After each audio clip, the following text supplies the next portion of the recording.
Something happened in southern Lebanon in the middle of the night that the American public was never supposed to find out about. The rotors were audible across several kilometers. More than 10 military helicopters moving fast, moving low, moving toward Israeli territory rather than away from it. Not resupply missions, not troop rotations. Medevac and casualty evacuation, lifting the dead and the severely wounded out of a ground engagement that Israeli military command had already determined could not be allowed to reach the international press with its actual details intact. By the time Israeli journalists had pieced together enough of what had happened to begin filing their reports, the military censorship order was already in effect. Casualty figures classified, operational details sealed, footage prohibited. Israeli Channel 12, one of the country's most watched broadcast networks, described what occurred that night as the single deadliest strike on Israeli ground forces across the entire duration of the Lebanon campaign. A characterization delivered to an Israeli audience that caught fragments of the story before the information door swung shut, and delivered to precisely 0 American households, whose tax contributions are financing every ammunition resupply, every weapons transfer, every operational deployment that is sustaining this conflict from the American end. The silence that followed was not the silence of nothing happening. It was the silence of something being managed. And what is being managed right now in this specific week with 2,500 United States Marines who specialize in amphibious assault operations now physically present in the Middle East theater, is a decision whose consequences the American population has not been asked to weigh and whose costs it has not been accurately told are already being paid. Here is the core of what this analysis is going to give you tonight. The part that the official narrative is working hardest to keep at the level of abstraction rather than operational reality. The United States entered this conflict in partnership with Israel. Coordinated strikes, shared military objectives, a declared combat alliance. 13 American service members have now been confirmed killed. More than 300 have been wounded.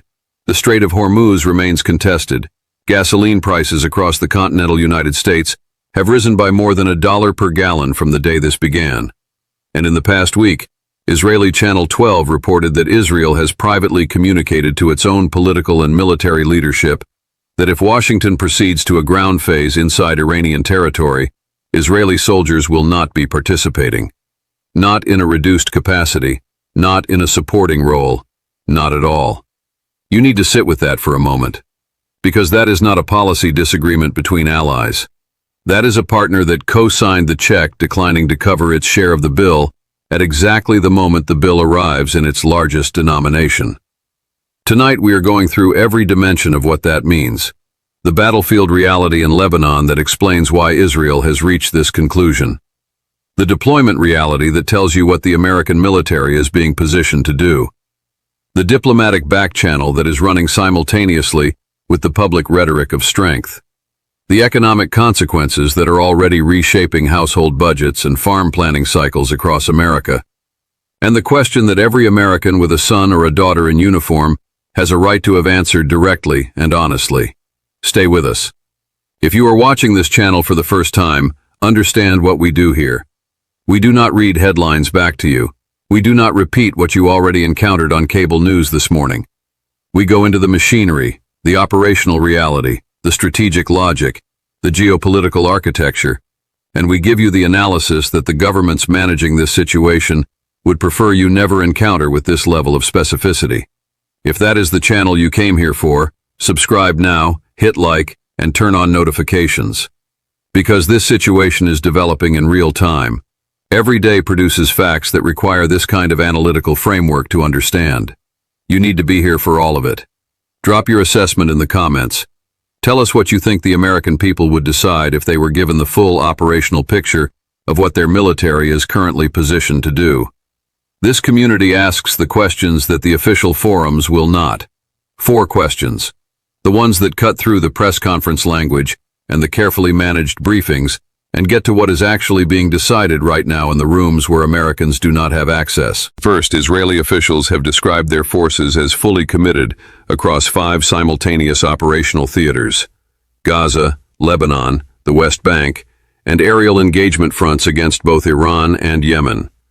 400,000 mobilized troops, a ground campaign in southern Lebanon that has, as of this week, not yet established control over a single significant frontline population center. A Hezbollah that coordinated its most intensive strike package precisely to land while Iranian missile waves were consuming Israeli air defense interceptors.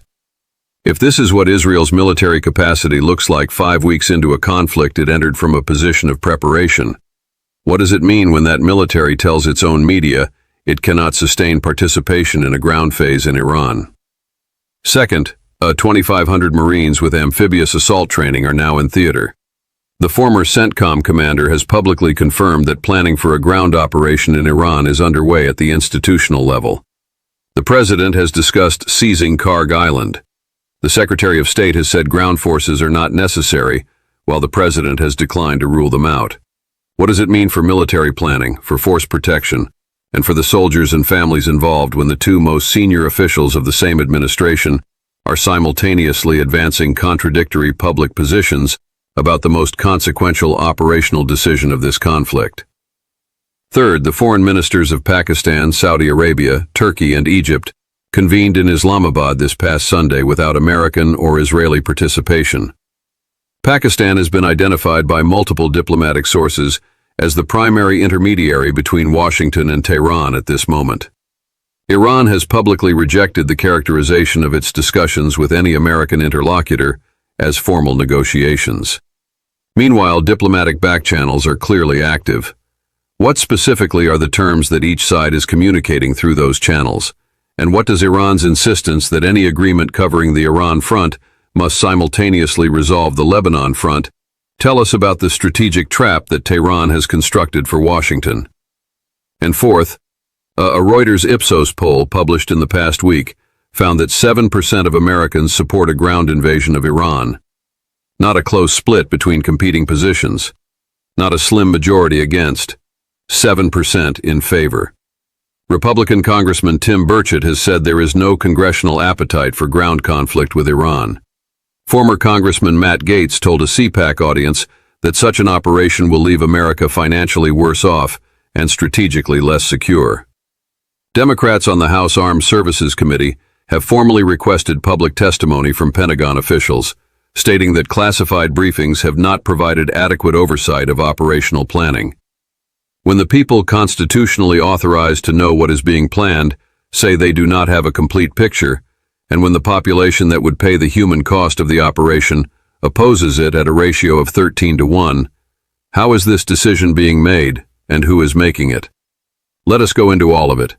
To understand why Israel has communicated to its own leadership that it will not participate in a ground phase in Iran, you need to understand what the Lebanon ground campaign has actually produced over the past 5 weeks compared to what it was announced as intending to produce.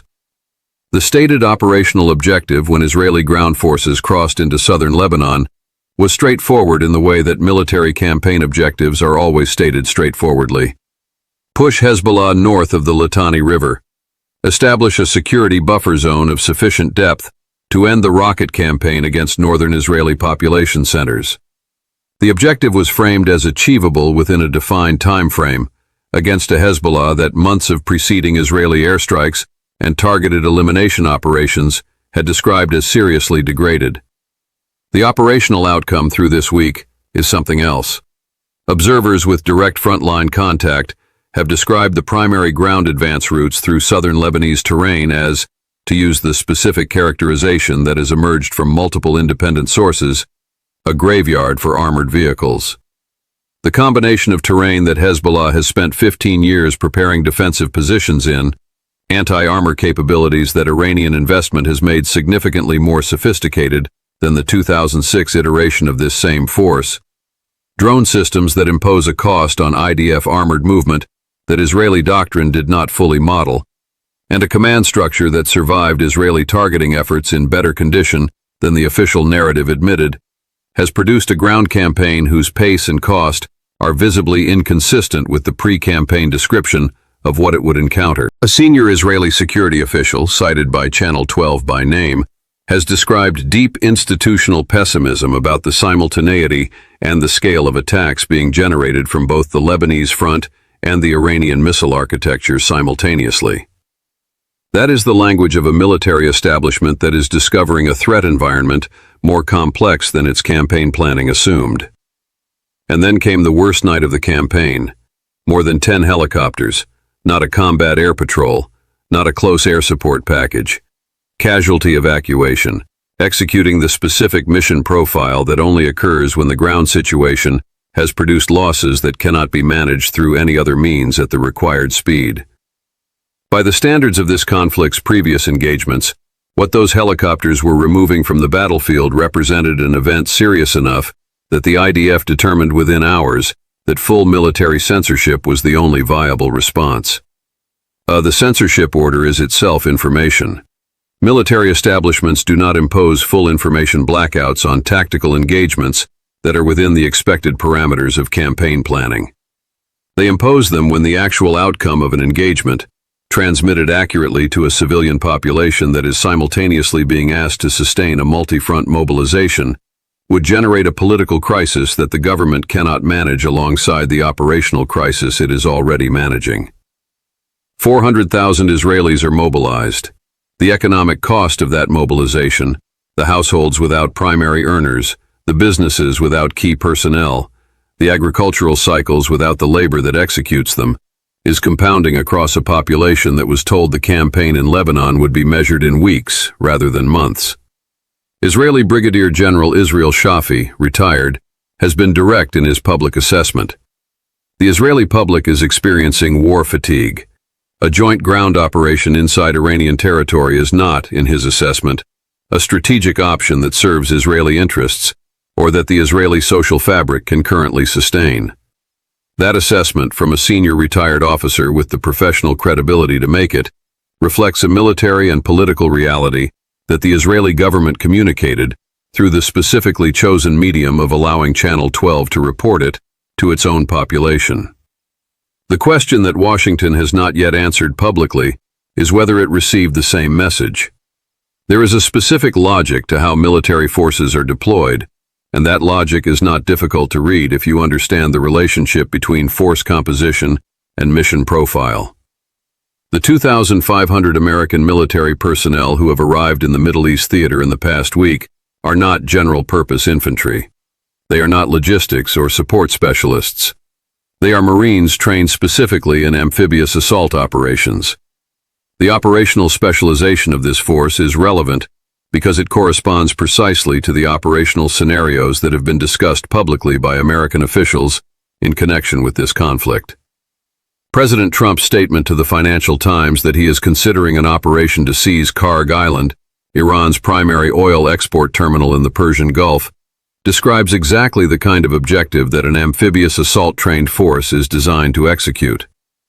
Amphibious assault specialists do not deploy to theaters where their specific training is irrelevant to the contemplated operations. They deploy where their specific capability matches the specific mission that has been identified as the next phase of the campaign. The deployment of this force to this theater at this moment is not ambiguous. It is the operational signature of a ground phase that has moved from contingency planning to force positioning. Former CENTCOM Commander General Kenneth McKenzie confirmed this week in public testimony that the United States military has been developing operational plans for a ground phase in Iran. That is not a leak, not a speculation, not an analytical inference. It is an institutional confirmation from the former commander of the force that would execute the operation. The internal contradiction in the administration's public posture is itself strategically significant. Secretary of State Rubio has said explicitly that American military objectives in this conflict can be achieved without ground forces inside Iranian territory. The president has declined, in multiple separate press interactions, to rule ground forces out. These are not positions that can coexist as coherent policy. One of them reflects the actual operational intention. The other is managing a specific political or diplomatic audience. The Marines in theater tell you which one is the operational reality. A sitting congressman with Marine Corps combat experience has walked through the operational sequence in specific terms. The force that executes the initial phase of a Karg Island seizure or a broader ground entry into Iranian coastal territory is a force that, within 15 to 30 days, requires reinforcement and resupply at a scale that transforms whatever was announced as a limited pressure operation into a sustained military commitment. History does not record a single example of contested territory held against a motivated indigenous force on its own coastline that remained a limited operation after the initial phase. The physics of ground combat against a prepared defender on terrain they have spent decades fortifying do not permit the political category of limited indefinitely. The Hill's published analysis this week compared a ground entry into Iran to the 2003 Iraq campaign and characterized it as a strategic catastrophe in the making. The comparison, in one dimension, understates the problem. Iran's population is 90 million. Its geographic area is 4 times Iraq's.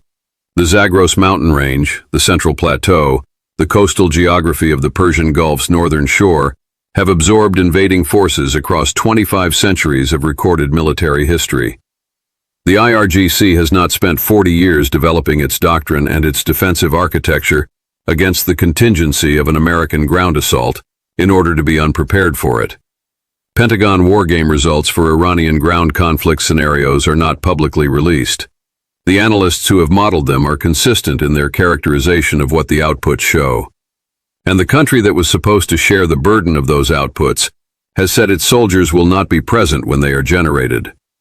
While the public rhetoric of both Washington and Tehran has maintained the posture that no direct negotiations are occurring, the diplomatic architecture that is actively operating around this conflict tells a different story. Pakistan has emerged as the primary conduit. A country with a functioning relationship with both the United States and Iran, with sufficient geographic and political distance from the immediate conflict to be credible to both parties as a neutral facilitator, has been hosting, traveling between, and apparently communicating in both directions in ways that the foreign ministries involved are carefully not acknowledging in their public statements. The Islamabad meeting last Sunday brought together the foreign ministers of Pakistan, Saudi Arabia, Turkey, and Egypt. 4 countries, no American representation, no Israeli representation. The Egyptian foreign minister described the meeting's purpose as establishing a communication channel that neither of the primary parties is yet prepared to acknowledge publicly, because both have constructed public positions that formal negotiation would visibly contradict. Iran's position on any framework agreement has been stated with deliberate clarity. Lebanon must be addressed as part of any resolution of the Iran dimension. A ceasefire covering Iranian territory while Israeli military operations in Lebanon continue is not acceptable to Tehran. This is not a position arrived at through miscalculation. It is a position that was designed, with considerable strategic sophistication, to exploit the specific gap between what Washington needs from a deal and what Israel needs from one. Washington needs, before the next American electoral cycle produces its consequences, an agreement that covers Iranian nuclear infrastructure and Hormuz access at a minimum. An agreement that allows the administration to describe the conflict as having produced a strategically significant outcome. An agreement that stabilizes energy prices enough to reverse the gas price increase that is the most viscerally political consequence of the conflict in American domestic terms. Israel needs, before it can accept any ceasefire linked to Lebanon, to have achieved in Lebanon the military outcome it mobilized 400,000 troops to achieve. The buffer zone north of the Litani River, the structural degradation of Hezbollah's capability to generate the kind of strike package that has been landing on northern Israel throughout this campaign. Israel is not close to that outcome, and Iran's ceasefire condition makes American achievement of what Washington needs contingent on Israeli achievement of what Israel has not yet accomplished. That is a trap. It is a well-constructed trap, designed by people who understand both the internal timeline pressures of American domestic politics and the operational reality of Israel's military position in Lebanon simultaneously. And it is a trap that the diplomatic backchannel being managed through Pakistan has not yet found a mechanism to escape. Iran's parliament speaker added a layer of clarity this week that was unambiguous in its operational meaning. Iranian forces, he said, are positioned and prepared to respond to American ground forces in a manner that will impose consequences on both those forces and on every regional partner that has facilitated the American military campaign. The mention of 2,500 amphibious Marines, by number and by role, in a speech delivered by a senior Iranian official, suggests that Iranian military intelligence tracking of American force positioning in theater is detailed and current. The strategic concept Iran has been executing throughout this conflict is not difficult to describe once you are willing to look at it directly. It is a cost architecture, a deliberate design for distributing the burden of sustained conflict across enough simultaneous operational theaters that the political system of the party absorbing those costs reaches its tolerance threshold before the military situation forces a decisive conclusion. Hezbollah in Lebanon, Iraqi militia groups generating continuous pressure on American bases in Iraq and Syria. The Houthi network in Yemen, which entered the active conflict phase this past Saturday, adding Red Sea shipping disruption to the pressure map. Iran's own ballistic missile and drone capabilities, and the economic pressure that all of these simultaneously generate on energy markets, shipping costs, and the fiscal position of the American government managing the response. Each of these actors operates in its own theater, with its own military logic, against its own set of defenders. Each adds a discrete increment of cost. None of them individually is sufficient to produce a decisive outcome.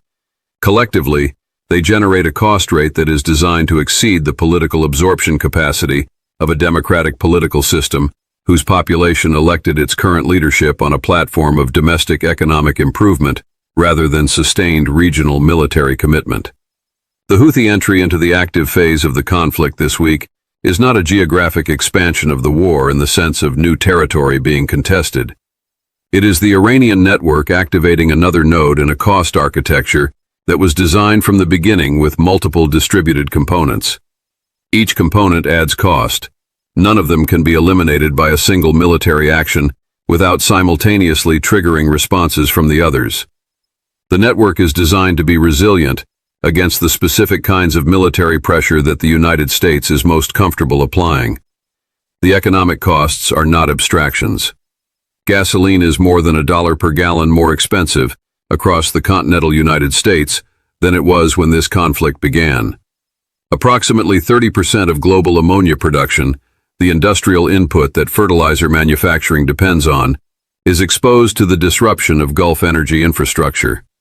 American farmers are in their spring planting cycle right now, making decisions about input purchases against a supply environment that this conflict has rendered significantly more uncertain.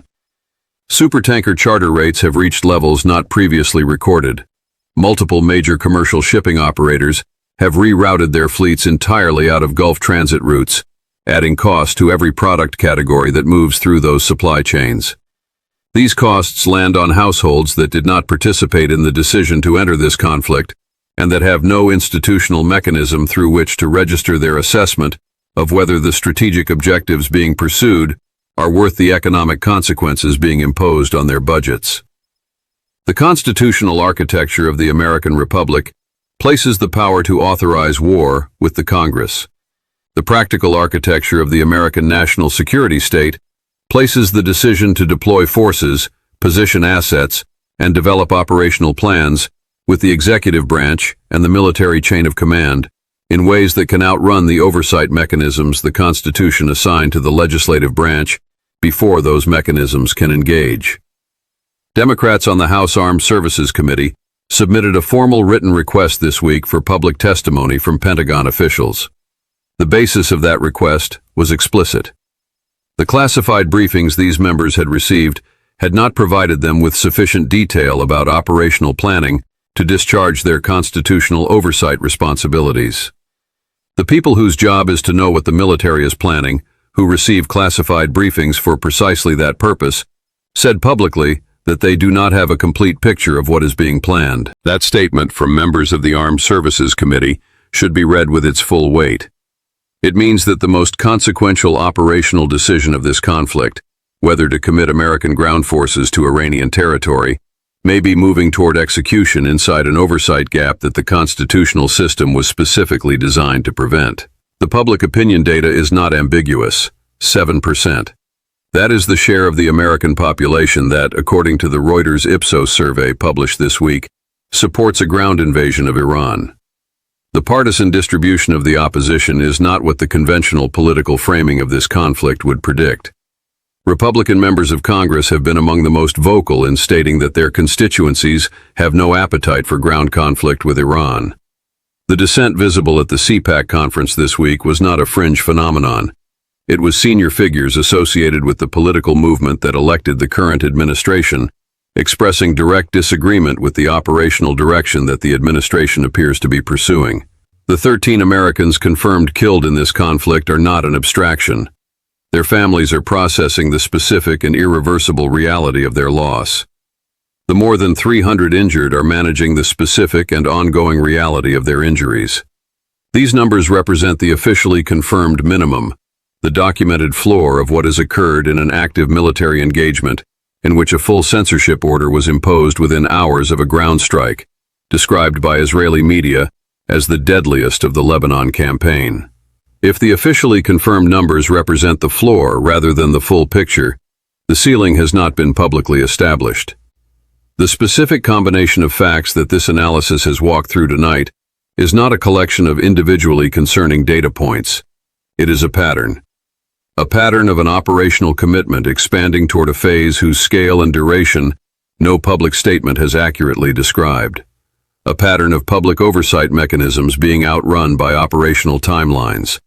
A pattern of economic costs being distributed across a population that is not receiving an accurate accounting of what it is paying for or what the next phase will cost. The partner that co-signed this conflict's initial justification has told its own media it will not be present for the phase that is now being positioned. The force that has been deployed to execute that phase is in theater. The planning is confirmed. The public support for the operation the planning is directed at is measured at 7%. There is a question at the center of this that belongs in every congressional hearing, on every editorial page, in every conversation between Americans who understand that the decisions being made right now will impose consequences that extend for years beyond the current news cycle. Who decided that the United States would be in this position? Under what authorization? With what oversight? Against what stated objective that a ground phase in Iranian territory is specifically designed to achieve? And what happens to the Americans being moved into position if the answer to any of those questions is not satisfactory?